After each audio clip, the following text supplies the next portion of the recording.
Hello and welcome to Wine Blast. No need to adjust your device or call the emergency services. Our podcast studio has not been flooded with wine or anything else. No, this is the sound of the ocean shore at Green's Pool in Western Australia, where as you look out over the crashing waves, the next stop is Antarctica. Yes, welcome to Wine Blast and welcome to the magic and mystery of the Great Southern Wine Region, arguably Western Australia's best kept secret. So let's go marauding together through the place with some of the oldest soils on Earth and some of the most exciting new wave wines on the planet. Here's a taster of what's coming up. We are a mysterious region. I think it's an outstanding story to be uncovered. I mean, it's dry, it's big, there's huge sky. It's got this vast kind of feeling to it, right? Woof. Those wines are unreal. Wines with real joy and luster and vibrancy, the people making them, they're the ones you want to sit around a table with. Respectively, they're Tom Wisdom, Erin Larkin, Rob Mann and Sid the dog. All of whom we'll be sitting around the table with in this programme. Yep, even Sid. We'll also be hearing from other leading wine lights in the region, as well as soaking up some extra bits and bobs along the way. Yes, we wanted to do something different from the Wine Blast norm here, because this is a very special two-part mini-series on Western Australia, focusing on the Great Southern and Margaret River wine regions. So we are super excited to be doing this. Yeah, so what we're going to do is invite you, aren't we, on a road trip with us via the magic of the pod, where you'll not only get all the juicy wine lowdown, but also more broadly get a real feel for the place, its people, landscapes, wildlife, food, and of course, its wines. We'll be painting a soundscape as well as a taste map, all brought to vivid life by the wonderful personalities we're going to meet along the way. And those personalities will be talking us through weird and wonderful things, from cuddles to Wonderbras, emperor penguins, the X Factor, shade cloth, resplendence and knitting. And maybe even a bit of wine too. Hopefully. You never know, you might get some of that in the mix. At this stage, we'd like to thank the Western Australian government and industry for sponsoring this mini-series and enabling us to bring this delightful world to you. It's going to be quite the journey, so strap in. Let's get going. Okay, so by way of context, Australia is vast, the sixth largest country in the world, the largest island on Earth, and the flattest and driest inhabited continent. From a geological point of view, it's old. The Porongarup Range in the Great Southern are some of the oldest rocks on the Earth's land surface today. And from these ancient soils spring not just the mineral wealth that fuels Western Australia's mining sector, but also its world-class wines. Now, we've featured Australian wine many times on the pod before, but this is the first time we're honing in on Western Australia, which also happens to be one of our favourite Australian states for wine, I think it's fair to say. Western Australia is enormous. It covers a third of Australia's landmass. To give you an idea of scale, if Western Australia were a country, it would be one of the biggest. And the state capital, Perth, is closer to Jakarta in Indonesia than it is to Sydney on Australia's east coast. So the key point here is that Western Australia, as it was described to us, is like, and I quote, an island within an island, a place unto its own, with wines to match. You know, if being geographically far-flung is a feeling, it's certainly what you feel standing in a vineyard in the Great Southern. The sky is huge. Nature looms large and loud. There's a sense of discovery and adventure here. Now, there are several wine regions within Western Australia. We'll come on to its most famous, Margaret River, in the next episode. In this programme, though, we're getting to know the most southerly, remote and expansive of them all, the Great Southern. Yeah. Now, I think it's fair to say that most people won't be overly familiar with the Great Southern, even us. Yeah. You know, we'd tasted quite a few of the wines before making this programme, but I still don't think we'd got our heads round it. So let's start with some basics. I think it probably helps if you start by thinking of the Great Southern as a wine region that looks out towards the Southern Ocean and Antarctica.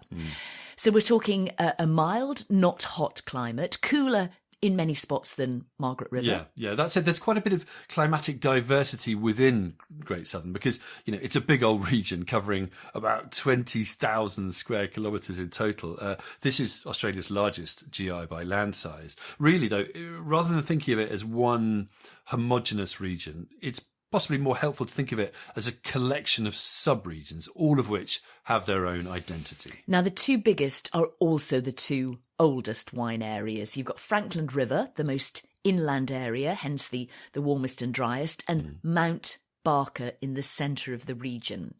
Along the coast, so cooler and wetter, you have Denmark and Albany. And then finally, you have Parongarup, where easterly winds and higher elevations come into play. We'll get into these individual regions and what they mean for the wines in due course, so don't worry too much about that. But a couple of other things to bear in mind before we get started.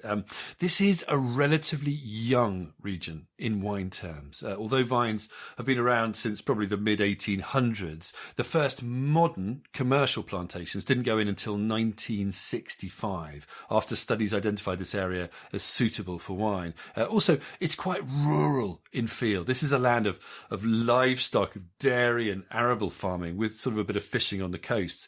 Wine, traditionally, has been something of a farmer's sideline here.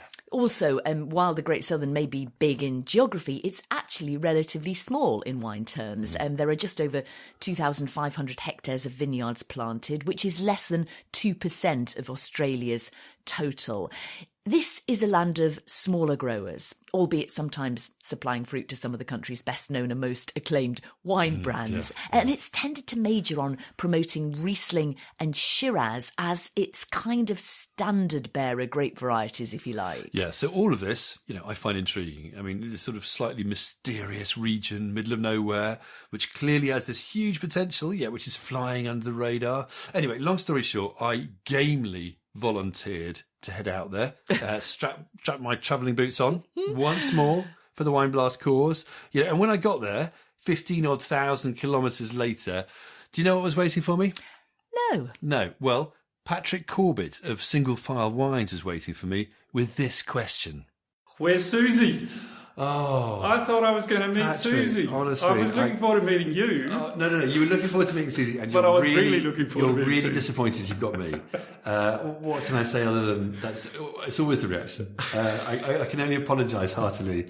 And Susie, we look forward to meeting you at some stage. Next You're time. Welcome to the Great Southern. Thank you. Well, that's a lovely thing to say. Oh, that's so nice. At least somebody wants me. So this definitely means I get to go next time and you stay at home, right? Well, clearly, I just don't cut the mustard in the way that you do. I don't know what the magic is. If I had a penny for every time I'd had that reaction, where's that's Susie? not true. Mind That's you, not true. I did get a warm welcome, actually thinking about it, from the official at the passport control when I got to Australia, he sort of ushered me into the VIP queue and he said, we like Poms here, Please don't ever attempt an Australian accent again. And definitely not in the passport queue. You're going to be kicked out before you even get in.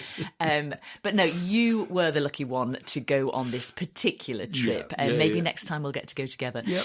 Anyway, you started in Perth, didn't you? Yeah. Before driving down to the Great Southern, a full 4 hours away. Yeah. Okay, so our first leg on this magical mystery road trip is with Tom Wisdom, owner of Plantagenet Wines, also chair of the Great Southern Wine Producers Association. Lovely guy. I'd highly recommend him, actually, as a very smooth, very steady driver. He's got a great eye as well, this is important, for snack-based pit stops. He introduced me to the epic combination of a flat white and a sausage roll with sauce. Wow. So, of course, I immediately squirted said sauce all over my clean shirt. That's what it was it? And this is also while we were foraging for wild asparagus by the roadside. It was all going on. Doesn't sound like your average pit stop, does it? I mean, I don't very often forage for wild asparagus by the side of the A33 heading to Basingstoke. Yeah, well, this wasn't your average roadside pit stop, No, I guess. clearly I not. don't think anything in this part of the world is average. Anyway, for example, in another pit stop, after seeing a big old tiger snake pelting it across the road to get away from a controlled forest fire, which are pretty common in the region, Tom pulled over, leapt out, shouted at me to follow him so I could record the sounds of the crackling bush on fire. I mean, this is the guy, So this was the price of getting my feet very toasty.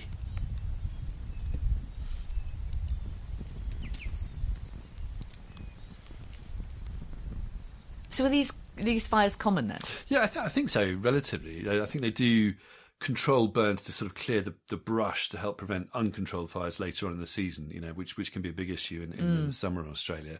And of course, it's an increasing issue in many parts of the world, as we sadly know. But anyway, back to wine. Plantagenet is one of the region's best established producers, based in Mount Barker, right in the middle of the region, and has made its name with sort of steely Riesling, elegant Shiraz and age-worthy Cabernet. I asked Tom what makes this place special.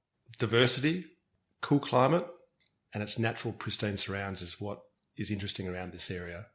The Great Southern is such a huge geographical area. Like, it's 200 kilometres by 100 kilometres. It's the largest GI in Australia, quite easily. So when you travel around the Great Southern, there's no guarantee that one place is going to be the same as the next place. You're looking at site-specific things. You're looking at individual sub-regional characters. So that's what's exciting for me, is that everywhere you go in the Great Southern, it's going to be different from the next place. There's so much to see and do.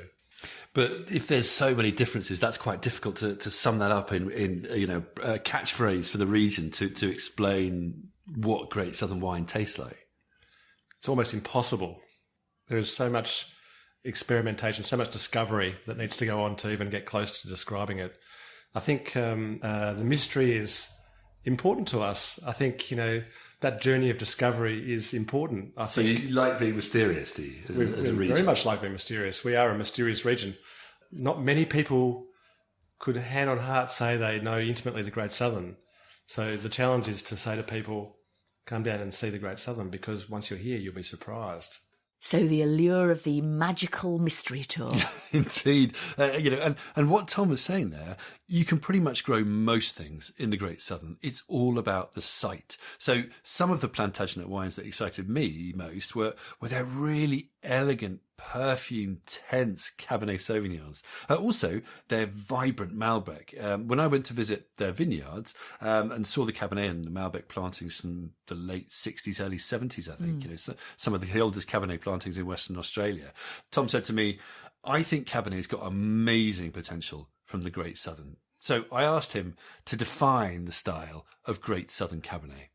It's a really unique, cool climate expression of Cabernet. It's a long growing season. And we talk about site. That site's really important, because let's not beat around the bush.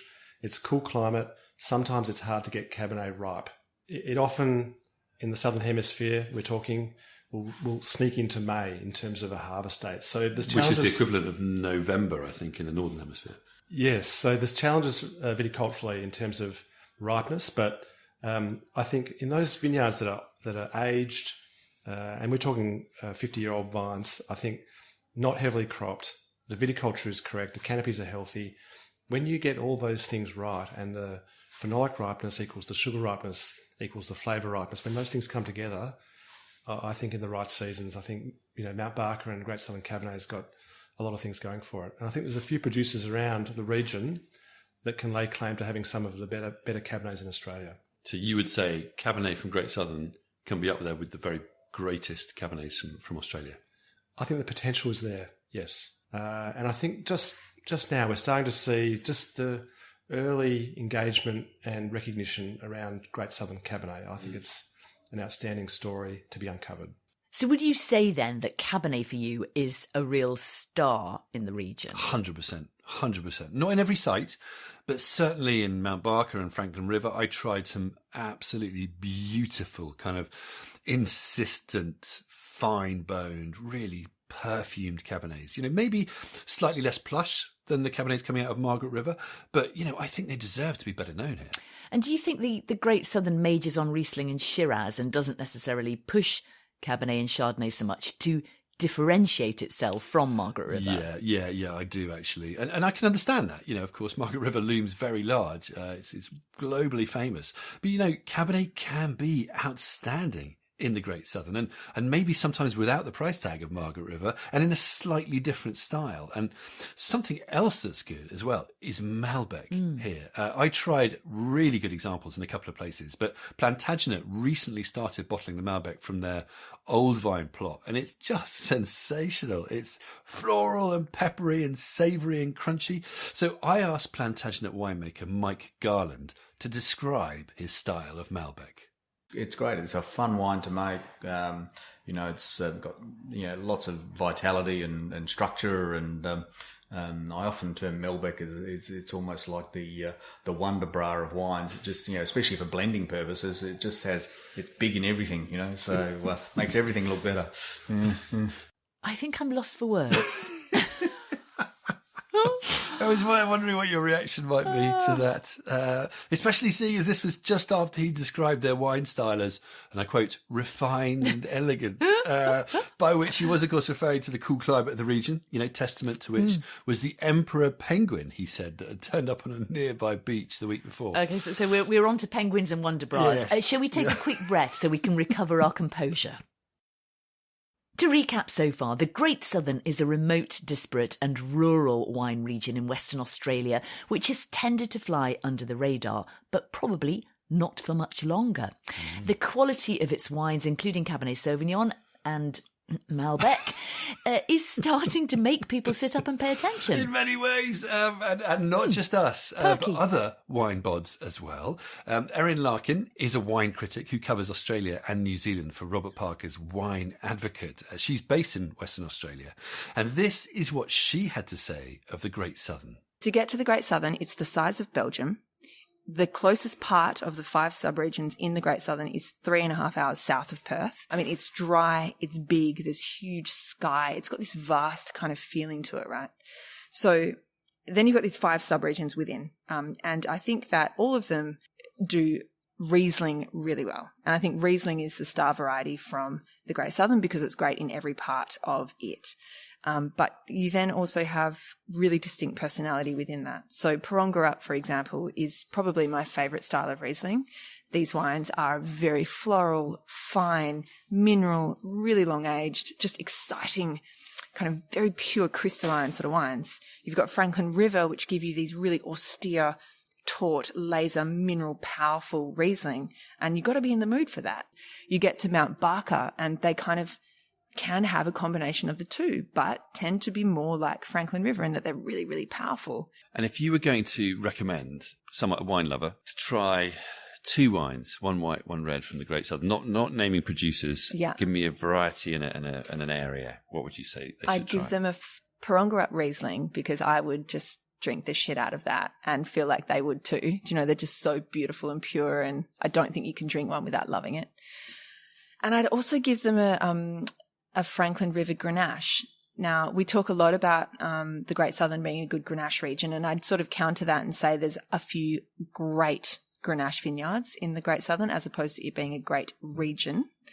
But those vineyards are so good that I would say that would be a very exciting moment for someone to drink a Franklin River Grenache and go, right, I didn't know they did that. But, when it comes to Cabernet in the Great Southern, woof, those wines are unreal. So Erin's gone big on Great Southern Riesling there. And just to be clear about the general context, the Rieslings from here tend to be at the dry, citric, fresh and racy end of the spectrum, don't they? With some notable exceptions, but generally that style. Yeah, we've got a couple here, haven't we? We've got the, start off the Tesco finest Tingleup Riesling 2023, which is made by Howard Park in the Great Southern. It's really kind of spritzy, got this bright apple flavours, isn't it? It's dry, but it's rounded. It's actually really quite easy going. And I think it's great value for the fresh, dry white stuff. And we've also got the Laissez, Faire Riesling 2022 by Larry Cherubino, which is a little bit more creamy, sort of baked apple, floral complexity. Again, dry, mouth-watering, but with just a slightly creamier texture. Yeah. So I personally, on that note, tend to find that it's the Rieslings where people are working for a bit more texture and roundness that are the most successful here, working with sort of lees contact or subtle oak or residual sugar, just to make the wines that bit more succulent and sort of sexy, not too austere, I think is the key thing. But generally, Here in the Great Southern, it's a long growing season in a mild climate, so there's no shortage of flavour in the grapes. And I talked to Guy Lyons, who's winemaker at Forest Hill Vineyard, and their vineyards in Mount Barker were the first of the modern era to be planted in the Great Southern back in 1965. And I asked Guy if he was moving away from the ultra bone-dry, high-acid Riesling style. Definitely. I mean, we've been guilty in the past of making, like academic Riesling in a way, in the sense that it's you've got this powerful dimension and long line, and they'll live forever, but they perhaps challenging as younger wines. So we're certainly trying to give a little bit more of a cuddle earlier on, and a bit more of add a little bit more fat to the bone, and that's, I guess, stylistically where we're heading, because I just love textural Riesling as well, and looking at Riesling not just being in a monodimensional way and not sterile, but something. We all love Chardonnay in Australia, and we're all very forgiving of lots of different styles of Chardonnay, and Australia makes fantastic Chardonnay. And I think you can look at Riesling in a little bit more of a similar way, that some different oak use and different solids, and so all those little things can help contribute to, I guess, more complex and interesting wines. So Rieslings with more cuddles and less academic haughtiness. Yeah, I think so. We can all use more cuddles than I like, can't we? Guy made wine in Germany, right? Yeah, that's right. He's an interesting winemaker, a real sort of thinker. And what he's doing with Riesling is good for the region, I think. We've got a final Riesling here as well, which is the Forest Hill Mount Barker Block 1 Riesling 2021. And it's sort of fresh and vibrant, but also textured and graceful, as I was saying, isn't it? Yeah. It's lovely stuff. Yeah. But he's also doing really interesting things with Cabernet. His Block 5 recently won an award as the best Cabernet in Australia. He's another fan of Malbec too, saying that it's really exciting and slowly replacing Merlot in Western Australia for a lot of producers, often to blend with Cabernet to add sort of fruit weight and perfume. And Syrah or Shiraz is another interesting one, because as we said, it's one of the flagship grape varieties of Great Southern, along with Riesling. Yeah. The style here is typically described as more medium-bodied, isn't it? Perfumed, elegant. Yeah. But again, it's all about the right site and winemaking. Yeah, I mean, the Forest Hill Syrahs were some of the best I tried in the region. Guy said he uses things like whole bunch fermentation, larger format oak and less extraction, trying to generate perfume without sort of heft or extraction or heaviness. I described them as savoury, slightly wild wines. Yeah, definitely. I think there's and that's what I think we get a really umami sort of character to some of our Shiraz down in our region, which I think is a bit of X factor, I think, in a way, which can give that complexity and interest. That's what we all want in wine. I think is something that's going to be intriguing, makes you want to smell it and taste it and sit on it. So I really think Shiraz is really exciting in our region, and I think we're farming Shiraz better as well, and there's some new clones which are getting brought into the region, which I think is really exciting for Shiraz for us over the next 10, 20 years. But how important do you think site selection is for Shiraz? Crucial. I mean, I think Shiraz can very easily be mediocre, and to get great Shiraz, you need to have really great site, and you've got to farm it hard. Now, Guy's also making really good Chardonnay, and we've got one here. It's the deliciously nutty, but also really vibrant and refreshing Forest Hill Block 8 Chardonnay 2021. So here's what Guy had to say about Chardonnay in Great Southern more generally. We get great longevity in our Chardonnay. We get this powerful core of sort of citrus and white stone fruit flavour, lots of sort of nuttiness, and they've definitely had this ability to age down our way. We get great weight of fruit, but also natural acidity. So it's a completely underrated Chardonnay in our region. I think it's probably one of the areas where we can probably talk about it a little bit more, because I think they can hold themselves with the other state's best Chardonnays. Do you think Great Southern as a whole is underestimated, undervalued? I think so. we're a very few number of producers in a very large area. So it's, but that diversity and that isolation and the beauty of the region is also what's fantastic about the region. And like, it's such an exciting region. As I sort of said to you, like we've got one little pocket in the middle of nowhere in the Great Southern, and we've produced Cabernet, which, took out best Cabernet trophy in Australia. And I think that's quite exciting and shows, I guess, what we've got down here is pretty special, and that the place is unique and interesting to grow grapes. I have to say, I was blown away by the quality of the Chardonnays I tasted in the Great Southern. I found so many to love. Such freshness and elegance and savoury complexity. And one of my favourite Chardonnays was from Single File down in Denmark on the coast, in the cooler part of the Great Southern, near that chilly ocean. And this is where the lovely Patrick Corbett asked after me, wasn't it? It was indeed the very same. Now, Single File are interesting because their approach is to source wines from all over the Great Southern according to which variety does best where. So they source from 12 vineyard sites across the 5 sub-regions, and this makes for some absolutely stunning wines. They're Fumé Blanc, Sauvignon Blanc from Albany, the Vivienne Chardonnay from Denmark, and the Philip Adrian Cabernet from Franklin River are sensational. The ones that I tried. So, they have a good overview of the whole region, which I asked Patrick to share. And just to clarify, Mataro is another name for Mourvèdre. Yeah, so I would say our journey started in Denmark, and sort of from our perspective, we see early ripening whites, Chardonnay, Sauv Blanc, perhaps Riesling in the rice site are great around the Albany and Denmark regions. To the northeast, the Prongerup range. There's a rain shadow just behind the Prongerup mountain range, which is ideal for Riesling and Pinot Noir. If we come across to Mount Barker, many of the more established vineyards first planted there in the 70s and 80s. There's a number of different varieties that thrive there. For us, particularly, we like Tempranillo and Pinot Noir. And then if we go northwest to the Franklin River region, the later ripening red varieties grow really well there. We're really excited about Cabernet, Grenache, Shiraz, and Mataro. And that really, 17 years on the journey, we've got to the point where we feel as though we've found the right sites for the varieties we want to focus our attention on.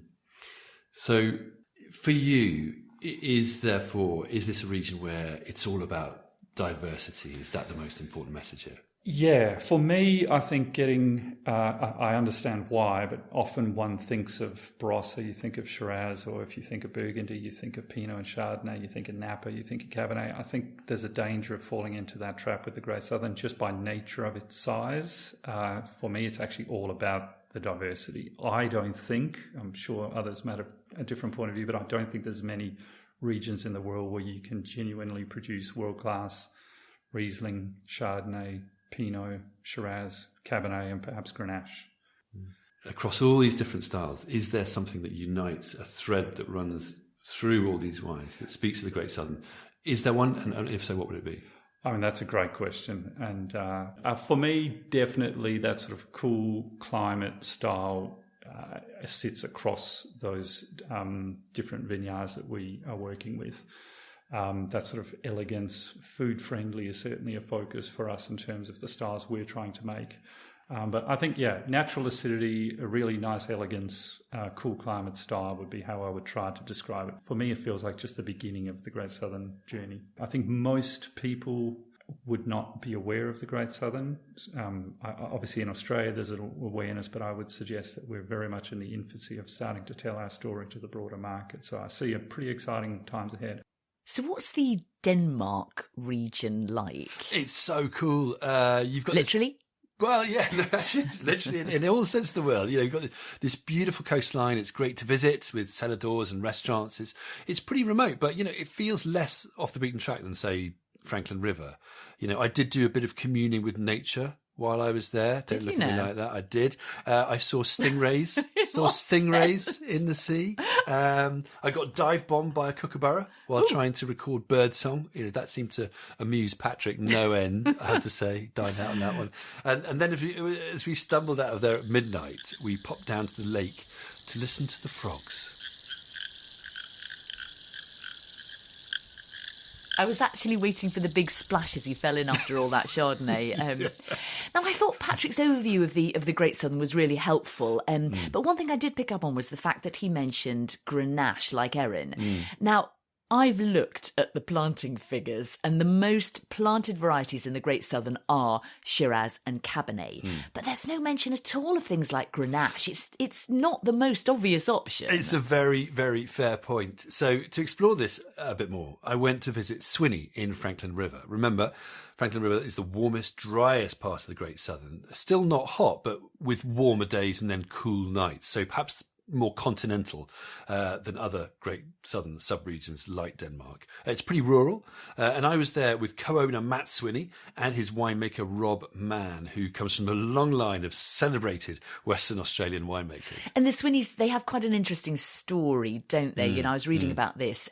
They had a big sheep farm for merino wool. Any fellow knitwear fans will know all about merino wool. But they had to sell the sheep and move into timber and wine, which at the time was a bit of a wrench, but ultimately proved a very good move.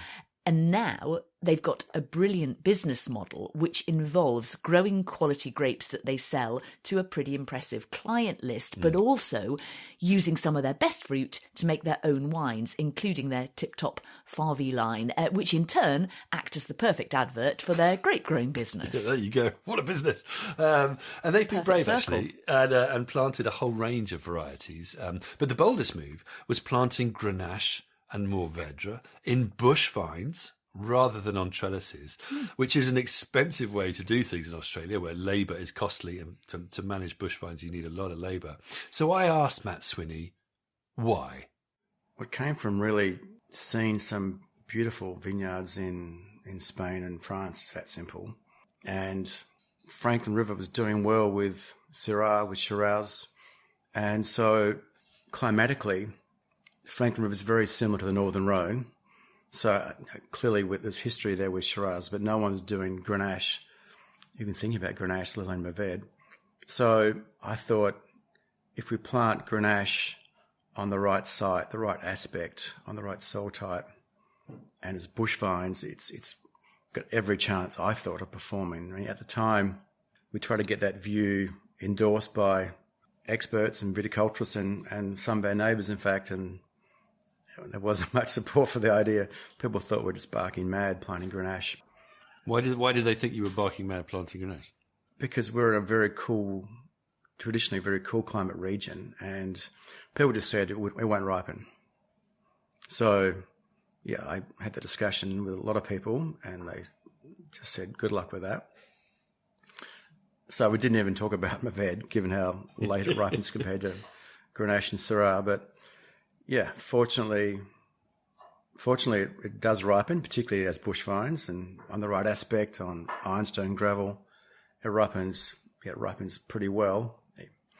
And the beauty of it, of course, is that when you grow things on the cusp of where it probably shouldn't grow, the warmest site in the coolest regions, you can get something pretty remarkable, and that's what's happened with Grenache and Mourvèdre.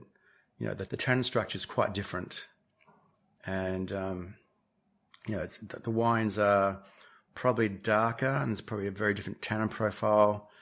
There's a real wildness and mystery to them, I think, compared to what people think of for Australian Grenache and Mourvèdre.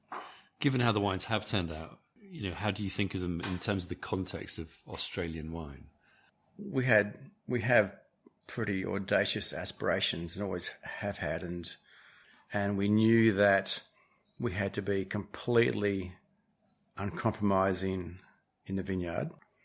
I think they've achieved the objective from the point of view that made people look at Franklin River, and they're very different from what people expected, and in a good way, in a very good way. And there's something very nice about doing something people don't expect you to do. everyone said Grenache won't work and Mourvèdre won't work. Well, guess what? Works really well. Now, we've got both the 2022 Favi Grenache and Mourvèdre here, and they're stunning, aren't they? You know, beautifully perfumed. The Grenache, more bright cherry fruit and herbs. The Mourvèdre, more meaty, sort of brooding in style. But both have this amazing tannic structure, which Matt was referring to there. Super fine, abundant mouth coating tannin. It makes them really intriguing and Moorish and food friendly. Yeah, it's very different in the Australian context now, and very different almost in the global context. You know, the Favi Syrah is pretty impressive too, but it's great to have these two wines here precisely because they do show the potential of Franklin River and the Great Southern in general to do audacious things, to make wines right across the spectrum that major on elegance and freshness, but also have character and complexity, you know, even when they're somewhat surprising, like Grenache and Mourvèdre. And I guess with Rob Mann, they've got a pretty well-respected winemaker at the helm too, haven't absolutely, they? Indeed. You know, so Rob's grandfather, Jack Mann, was a legendary figure in Western Australian winemaking, and Rob is a great guy, very well respected. Incidentally, he taught me the virtues of Australian toast during this visit. Do you know what Australian toast is? Do you want to enlighten us? It's a breakfast dish that involves cheap white bread, butter, Vegemite and avocado. You can see I'm not selling it to you. I like the butter and avocado bit. I was profoundly sceptical before I tried it when I was looking at him eating it. But he made me want it. It totally won me over. But you are a Marmite fan. You are I a am a Marmite Marmite fan, it's true. And I'm very open-minded as well. I would describe it as slightly outlandish, but delicious. And I just wonder if that works as a description for Rob's wines as well. I'm not sure he'll thank you for that. But I just reminds me, didn't you have another food epiphany with Rob and Matt? Yes, also involving cheap white bread. Yeah, no, well said. The Maron. OMG. The Maron. This was life-changing. So after a long day and a long tasting, Matt asked me sort of casually if I was okay catching my own supper. I really wasn't. I was pretty nonplussed at that stage. But then he took me down to a reservoir and made me haul out a lobster pot on a rope. And inside the pot was this huge black lobster-like thing, actually a local species of crayfish called Maron, I later found out.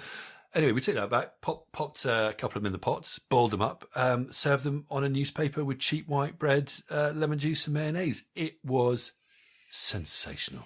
It's not every day you get to taste something completely new, is it? I have to admit, I am just a tiny bit jealous. Yeah, I cannot recommend Maron highly enough. Apparently they didn't travel, which is why, you don't get them all over. You didn't put one in your suitcase? I did not. No. For You'd have had the whole plane to yourself, really, wouldn't you? Exactly, probably. Anyway, and it went so well, this Maron, with a couple of older Chardonnays that Robert brought. Anyway, suffice it to say, people eat well in this part of the world. And they also drink well, of course, partly because of people like Rob Mann. So anyway, I asked Rob, while Matt was boiling the Maron and making dinner in the background, what the secret is to making such amazing Grenache and Mourvèdre. The secret behind the success of Grenache and Mourvèdre is an ambition and a unrelenting pursuit of personality in wine, in exploring the limits of these varieties.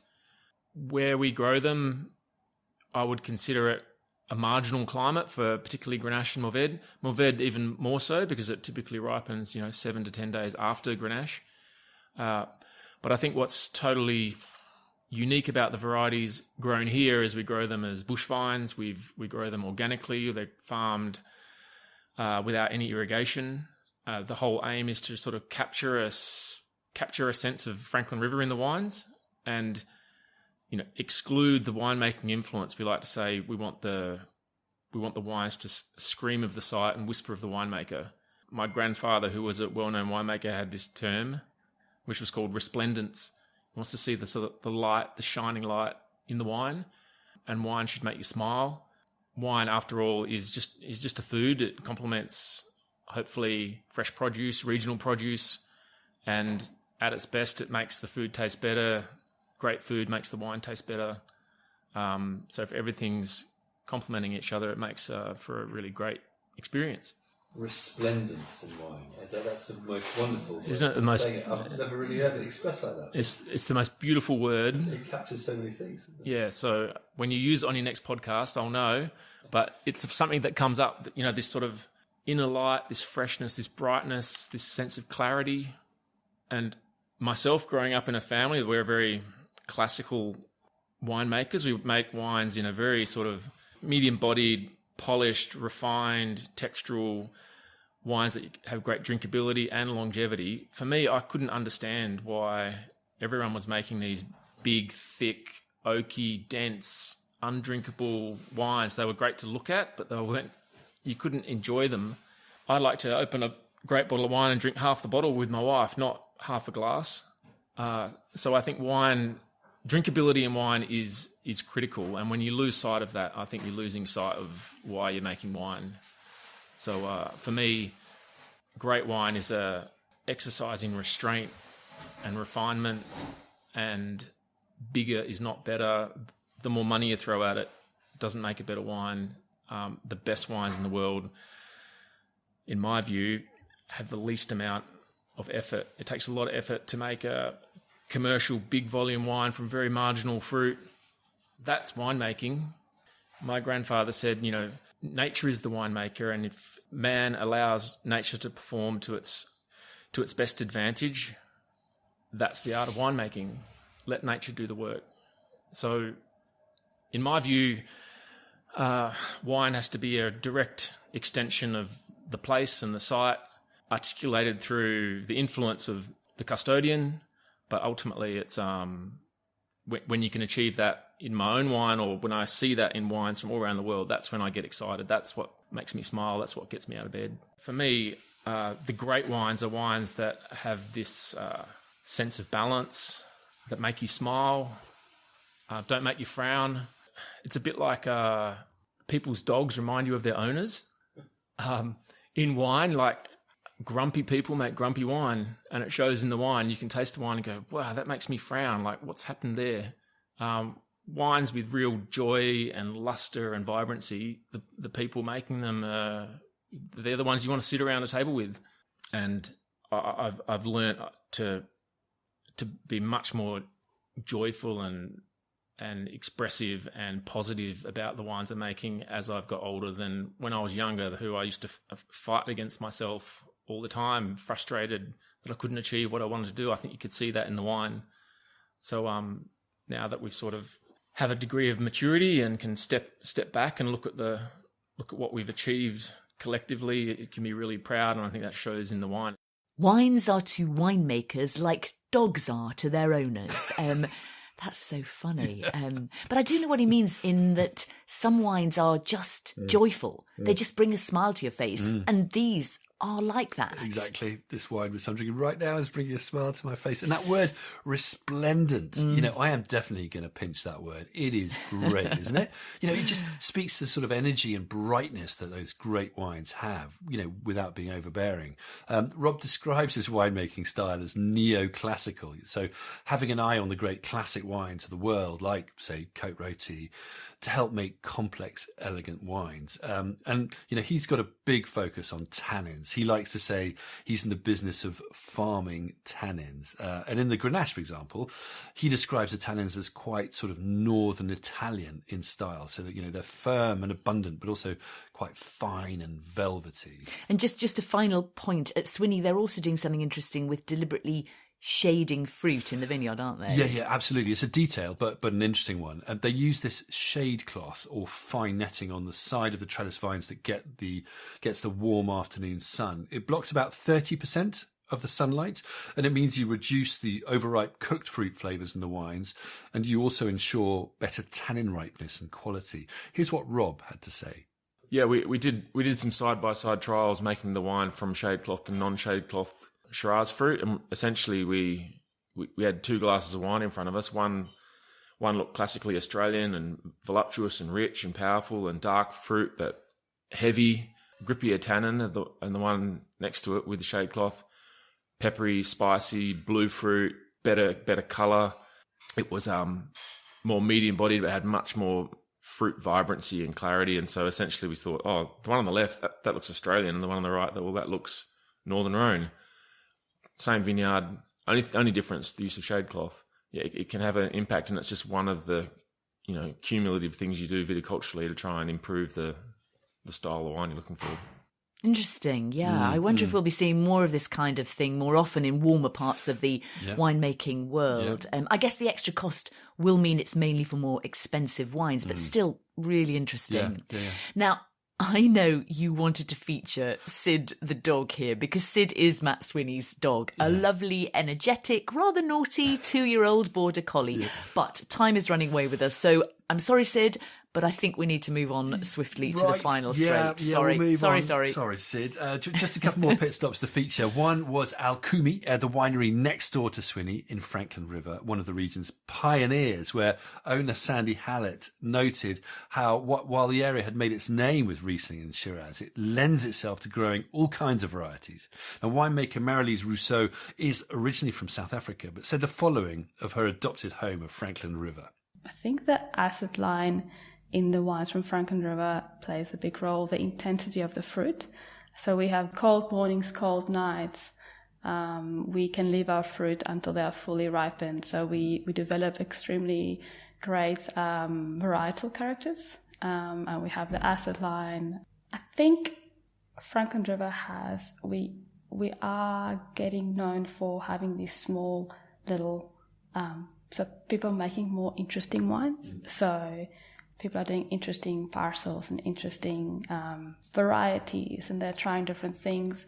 Franklin took a long time maybe to get on the map, but I think people now have the confidence to try new things and just do something different than the other regions, or try something different. We don't need that much oak, we don't need that much winemaking really. The fruit speaks for itself. And I think Franklin River has a good future. We do things our way. There is a brightness to the great southern wines, I agree. Yes, and it's always fantastic to see new and exciting things, isn't it? Yeah, absolutely. Alcumi experimenting with skin contact, Gewürztraminer and Chenin Blanc. They're doing longer lees-aged Riesling, playing around with small batches of Cabernet Franc. And Marilise is another fan of Cabernet Sauvignon in the region too. I really enjoyed, for example, a 1987 Alcumi Franklin Cabernet, which was just so scented and fine-boned, still quite fresh, stunning. Okay, so we've got one final pit stop on our Great Southern Odyssey, and that's with a well-known name, the winemaking rock star who is Larry Cherubino. Yeah, Larry's probably one of the best-known winemakers from this region. Italian heritage, restless spirit, very thoughtful and determined character. He makes wine in Margaret River as well as Great Southern. He's focused on making elegant, honest wines that are all about the variety and the site rather than the winemaking technique. And he's planting loads of things in Franklin River, isn't he? Yeah, he's got all the usual suspects, but then things like Nebbiolo, Fiano, Cunoise, Touriga Nacional, Mencia. Yeah, he's talking of Timorasso and various other things, Arnaïs as well. But, Larry's made wine all over the world, so he's got a great perspective. And he says experimentation is a feature of the Great Southern right now. So, for example, we had a fantastic bottle of his 2022 Franklin River Nebbiolo, and it was gorgeous, so elegant and grippy. It was good when we tasted it in the morning, but excellent when we had the same bottle later on with sort of braised veal, cappelletti pasta and burnt butter sauce and sage in the evening. Oh, my word. It had really opened up. He said, I've drunk a lot of Nebbiolo to get to this point. And probably eaten a lot of lovely pasta as well. There you go. Anyway, I asked Larry how he would describe the Great Southern and its wines. It's vast, big horizons, big skies. But I would always describe a lot of the wines with a lot of flavour on a light frame, and with acidities that are really coated by lots of flavour and tannin. Difficult question, but if you had to summarise what makes wines from this part of the world unique, what would it be? Well, obviously it's pretty isolated. They are different from the point of view that there's a clarity to them that you don't often see from wines from other places around the world. It's a beautiful place. I think it's typical of farming, and I think someone summed it up. An old farmer summed it up really well. If you have to try too hard to grow something, it means you shouldn't be doing it. And there's a bunch of varieties that we have here that we excel at, and we don't have to try too hard because it just happens. So I think that's probably sums it up really well. How do you see the future for wines from this part of the world? Anyone who owns a vineyard is a farmer, and and then if you own a winery and then you market wine, you're just a fancy farmer. So. And, we're not like Jeremy Clarkson. We can't have a TV show and just promote the hell out of ourselves, unfortunately. That'd be pretty handy. So there's always it's not pessimism, it's not optimism, it's just realism.